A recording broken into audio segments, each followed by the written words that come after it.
Sifa nyingine ambayo ninaifahamu kuhusu walimu wa michezo ni swala la kujitolea, yaani swala la uzalendo. Unajua hii sijui inaamshwa na ile nini, ni kitu kinatoka moyoni, kwa sababu ni hobi, wanasema ni hobi, sio hivyo? Walimu wa michezo wengi ni wana hobi ya michezo, kwa hiyo kujitolea ni sana, yaani wanataka kuona zaidi michezo kuliko mambo mengine. Kuna wakati fulani tunashindwa kufanya kazi fulani kwamba kwa sababu hatuna bajeti ya pesa, lakini hatujawahi kushindwa kuendesha michezo kwa sababu hatuna pesa. Haijawahi kutokea.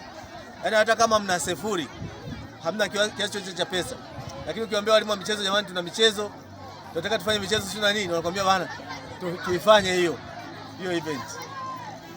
Kwa hiyo mimi knowledge yangu kuhusu walimu wa michezo ni hivyo vitu viwili. Flexible, lakini pili kuna uzalendo, yani wana hobi ya michezo pia. Hilo moja.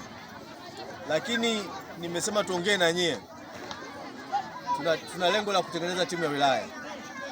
Tunaposema timu ya wilaya, maana yake tunamaanisha timu ya halmashauri ya wilaya Hai. Sio hivyo?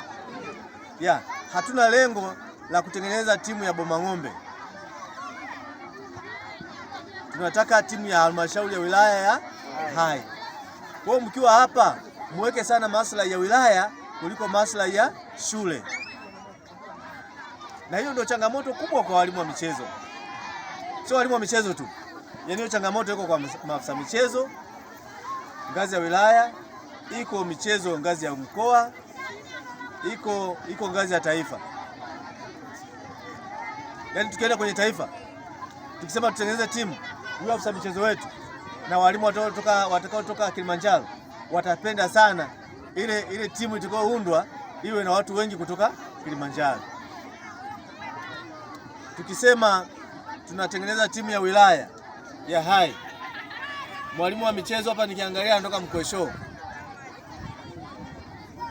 Sasa haule atakuwa anatumia muda mwingi kuhakikisha watu wa Mkwesho wanashinda. So wilaya ya Hai, yani anahakikisha kwamba Mkwesho wanakuwepo kutosha. Umeelewa? Hiyo ndio bias ambayo ipo kwenye michezo. Sasa mimi sitaki muwe na hiyo bias. Sisi lengo letu, wewe hata kama mwanafunzi sio wako, ukiona ana perform vizuri, basi na wewe uwe na shauku kwamba ngoja tumchukue yule ili aweze kutusaidia kama wilaya. Kwa sababu lengo letu ni kutengeneza timu ya wilaya, kwa sababu ya umahiri kwenye hiyo michezo ambao wanaenda kuiwakilisha. Ili mwisho wa siku sisi tupate watu ambao wanatoka wapi? Hai. Kwa sababu unapoongelea kwamba kama kuna competence, maana yake labda tutaona kuanzia hapa, sio hivyo?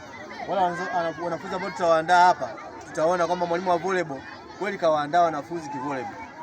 Mwalimu wa basket kweli kawaandaa wanafunzi katika basket. Mwalimu wa mpira wa mikono amewaandaa vizuri wanafunzi wa mpira wa mikono. Ili mwisho wa siku kule tukaende tukashindane. Lakini sasa tunaenda mkoani kule, volleyball tumefungwa. Mara sio nini tumefungwa. Mara sio nini tumefungwa.